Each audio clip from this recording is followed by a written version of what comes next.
जो general market है जहाँ पर बिजनेस होता है। आप मुझे एक बात बताइए, क्या नौकरी से अमीर बना जा सकता है? आपने किसी मुलाजिम को अमीर बनते हुए देखा कभी? कभी किसी मुलाजिम के सपने पूरे हुए? कोई सपना पूरा नहीं होता, हैंड टू माउथ होता है और जिंदगी भर उसी चक्कर में वो रहता है।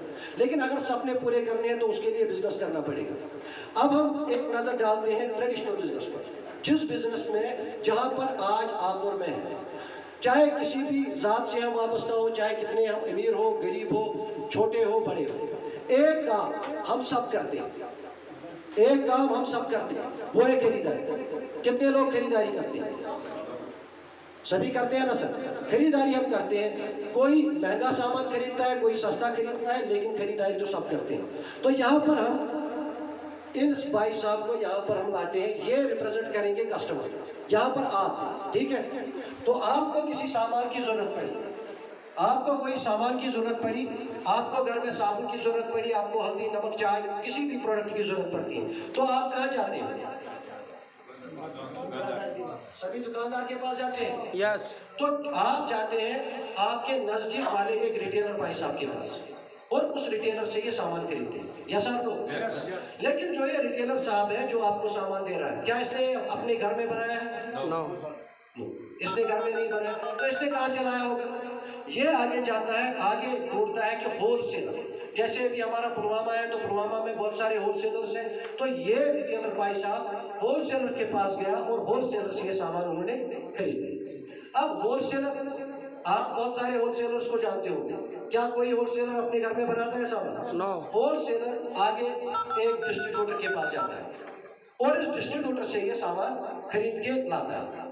अब डिस्ट्रीब्यूटर साहब जब इनको चेक किया गया तो इनके घर में भी कोई फैक्ट्री नहीं है, ये आगे जाते हैं, इनके आगे होता है एक C&F एजेंसी। जो ये C&F एजेंसी होती है, कैरियर फॉरवर्डिंग एजेंसी, यानी जिसको मोटा लाला बोलते हैं, ये दिल्ली में होता है, ये मुंबई में होता है, और ये प्रोडक्ट कहाँ से लाता है? ये लाता है प्रोडक्ट कंपनी से। अब कंपनी से ग्राहक तक आते आते कितने लोगों के बीच में से ये प्रोडक्ट चला, लेकिन यहाँ पर ये जो दुकानदार है, ये दुकानदार इनको बोलते हैं कि भाई साहब इस प्रोडक्ट की डिमांड क्रिएट करो, डिमांड क्रिएट करो, क्योंकि लोग तभी खरीदेंगे किसी प्रोडक्ट को जब उसकी डिमांड क्रिएट होगी। Yes sir? तो आज लोग कैसे प्रोडक्ट खरीदते हैं? आज लोग दो तरीके से प्रोडक्ट खरीदते हैं, या तो वो टीवी से वो प्रोडक्ट खरीदते हैं, या तो वो फेसबुक पर प्रोडक्ट खरीदते हैं। Yes sir? तो यहाँ से लोग प्रोडक्ट नहीं खरीदते। अब ये भाई साहब इनको बोलते हैं कि होलसेलर साहब प्रोडक्ट धीमा चल रहा है, इसका ज्यादा डिमांड नहीं है, डिमांड क्रिएट करो।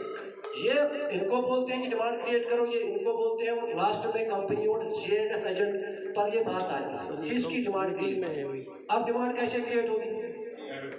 जब कस्टमर आएगा, जब कस्टमर ज्यादा आएंगे तो डिमांड क्रिएट होगी, लेकिन जब कस्टमर को पता ही नहीं है किसी प्रोडक्ट के बारे में तो वो कैसे आएगा? उसको कोई ना कोई तो चाहिए जो उसको इन्फॉर्मेशन दे। तो ये क्या करते हैं, ये और ये मीटिंग करते हैं, और मीटिंग में देखते हैं लोग ज्यादा किसकी बात मानते हैं। क्या लोग मौलवी साहब की बात मानते हैं? नहीं, क्योंकि वो बेचारा तो सुबह की नमाज में अकेला होता है।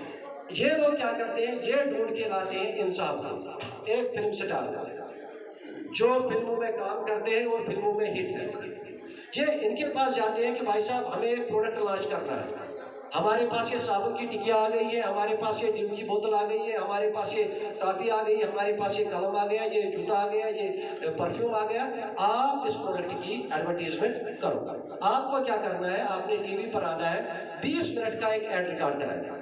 तो क्या आपको लगता है कि ऋतिक रोशन साहब या सलमान खान या शाहरुख खान ये काम फ्री में करेगा? नो। फ्री में करेगा सर? नो। तो कितना लेगा? 100-200 रुपए लेगा? करोड़ों रुपया लेता है। 1000-2000 लेगा? यहाँ पर बात होती है करोड़ों की। यहाँ पर एक साबुन का एडवर्टीजमेंट करने का अगर हम बात करें तो ये साथी इस साबुन का एडवर्टीजमेंट करते हैं और यहाँ पर इनके साथ खड़े हो जाते हैं और 1 महीने का 2 करोड़ लेकर जाते हैं। कितना सर? 2 करोड़ मिनिमम। आप इकोनॉमिक टाइम्स में जाकर देखिए, इकोनॉमिक टाइम्स में लिखा है कि ऐश्वर्या राय एक साबुन की कंपनी से 20 सेकंड का ऐड करने का 2 करोड़ रुपए ले। अब इन्होंने 2 करोड़ ले लिए, हमें तो कोई एतराज नहीं है, लेकिन आप मुझे बताइए, आप समझदार साथी हैं यहाँ पर, इसको ये 2 करोड़ रुपए देगा, इसको कौन देगा? नए साथियों से मेरी रिक्वेस्ट, आप बताएं इनके जो 2 करोड़ है फिल्मों में काम करने वाले बंदे को एडवर्टीजमेंट के लिए हमने पैसे दे दिए, ये 2 करोड़ देगा कौन सा? कस्टमर ये देता है ये कस्टमर। लेकिन कस्टमर को जिंदगी भर पता ही नहीं चलता कि मुझे ऐश्वर्या का घर भी चलाना है, मुझे शाहरुख का घर भी चलाना है, सलमान का घर भी चलाना है। इसीलिए कस्टमर हमेशा गरीब बना रहता है और ये लोग हमेशा अमीर बने रहते हैं। अच्छा, आप मुझे एक बात बताइए, जो ये रिटेलर है, इस रिटेलर भाई साहब ने कोई सामान इनको आपको 10 रुपए का दे दिया, ठीक है सर, ये कलम की हम बात करते हैं, तो इनको कितने का खरीदोगे सर? इन्होंने उनको 10 का दिया, तो खुद कितने का खरीदोगे? कितने का होगा सर? 9 रुपए, अगर ईमानदारी के साथ ये बिजनेस करे। अच्छा, इन्होंने तो यहाँ से लाया है, ये तो डिस्ट्रीब्यूटर, ये होलसेलर है, इनके 2-4 दुकानें हैं, इनको बिजली का बिल भी देना है, इनके पास मुलाजिम भी है, तो इनको कितने का खरीदोगे? 8 होगा सर। अच्छा, ये डिस्ट्रीब्यूटर साहब है, इनका तो बड़े मार्केट में शॉप है, वहां पर तो किराया 1 लाख रुपए महीने का है एक दुकान का, और इनके तो ठाट भी बड़े हैं, तो इनको कितने का होगा? 7 का। तो यहाँ पर जो सीएडएफ साहब है, इनका 5 का या 6 का, हम मानते हैं इनको 6 रुपए में मिलता है और 2 रुपए इनके घर पे जाता है। तो एक्चुअल कास्ट क्या है इसका? कितना है सर? 4 रुपए है ना सर? कंपनी से तो चला था ये 4 रुपए का, लेकिन यहां से होते हुए यहां तक ये पहुंच गया 10 रुपए का।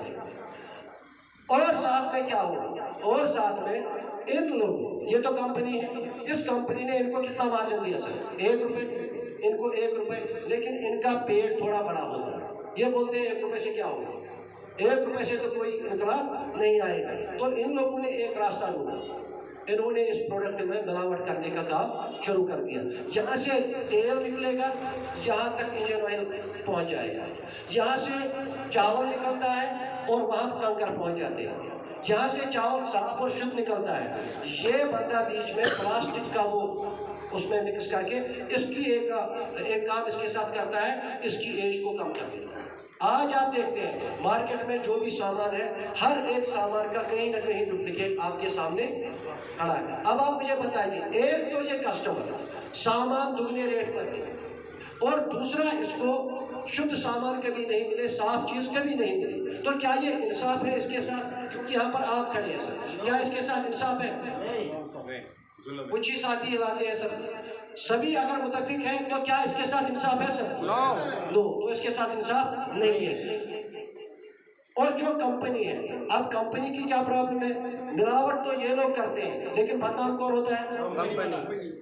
तो बहुत सारी कंपनियों का दिवाला निकल गया, क्योंकि उस बीच वाले लोगों ने उनकी पैकेजिंग को मिसयूज करके कंपनी को जीरो पर पहुंचा दिया। तो क्या करना चाहिए दोस्तों? अगर किसी तरह से जो नए साथी हैं, यहाँ पर हमारे सामने एक नए दोस्त है सर, आपका नाम? मोहम्मद इस्माइल साहब, आपको क्या लगता है अगर कोई सूरत निकले बचाने तो कैसे बचाया जा सकता है? आपको लगता है कोई सूरत ऐसी की जिससे इसको बचाया जा सकता है? हाँ, बहुत ही बढ़िया। ये बोलते हैं, आप सामने आए, ये इनका बोलना है, मेरा बोलना नहीं है। ये बोलते हैं कस्टमर को यहाँ से लेकर आओ, कंपनी को यहाँ पर लेकर आओ। यही तो आपसे मैं इनको अनुमान करते हैं, फिल्म सितारों को बजा दे। आप अब ये 2 लोग रह गए, कंपनी और आप। अब सामान कहाँ से निकलेगा सर? कंपनी से। पहुंचेगा कहाँ? क्या अब मिलावट होने का कोई चांस है सर?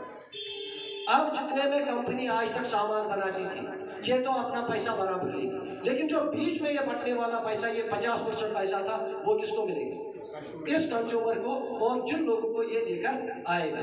तो वो पहला वाला तरीका गलत तरीका था, रॉन्ग कंसेप्ट ऑफ मार्केटिंग। इस तरीके को हम बोलते हैं राइट कंसेप्ट ऑफ मार्केटिंग। लेकिन अब बिलाल साहब को देखते हैं क्या बेनिफिट्स मिलेंगे अगर ये कंपनी के साथ डायरेक्ट सामान लेगा। ठीक है सर, सबसे पहला बेनिफिट, इनको मौके पर हाथों हाथ 10 से लेकर 20% की छूट मिलेगी, डिस्काउंट मिलेगी हाथों हाथ, यानी कोई वेट करने की जरूरत नहीं है। अगर आज तक बिलाल साहब 5000 रुपये खर्चा करते थे, तो आज वही सामान ये कंपनी से 4000 में लेकर आएंगे, तो 1000 का फायदा हुआ। लेना चाहिए ना सर? दूसरा, कंपनी बिलाल साहब को ये राइट देती है 30 दिन की मनी बैक गारंटी। अगर कोई भी सामान 30 दिन के अंदर किसी कस्टमर का खराब निकलता है, उसमें कोई इम्प्योरिटी निकलती है, तो कंपनी उसके पूरे पैसे वापस कर देती है। तीसरा, इनको हर एक परचेज के बाद कैश बैक मिलेगा, कम से कम 5% इनके अकाउंट में कैश बैक मिलेगा। तो चाहिए कैश बैक लेना कि नहीं चाहिए? यस। आप कभी उस दुकानदार के पास जाना जिससे 40 साल से सामान खरीदते हो, उसको बोलना कि सर एक मिठाई जो होती है ना वो 1 रुपए का चिंगम, वो मुझे फ्री में दे दो, देगा सर? लेकिन कंपनी बोलती है मैं इनको अकाउंट में भी 5% एक्स्ट्रा दूंगा। और उसके बाद कंपनी और एक बेनिफिट को देती है रोजगार कमाने का मौका। कंपनी बोलती है भाई साहब मेरे साथ एडवर्टीजमेंट करने के लिए आज तक कौन था? फिल्म स्टार्स थे जो करोड़ों रुपए लेकर जाते थे।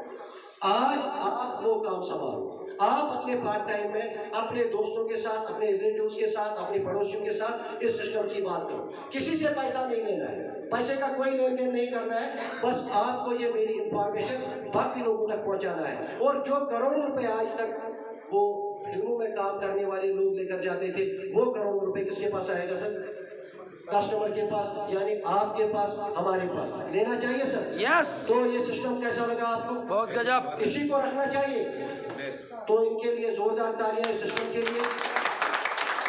बाकी सर आपके साथ बात करते हुए बहुत मजा आया, क्योंकि आज हम सभी सुनने आए हैं एक ऐसी डायनेमिक पर्सनैलिटी जो कि आज पूरे हिंदुस्तान में, अगर हम बात करें तो पूरे हिंदुस्तान में उनका बहुत बड़ा नाम है, बहुत बड़ी टीम है और बहुत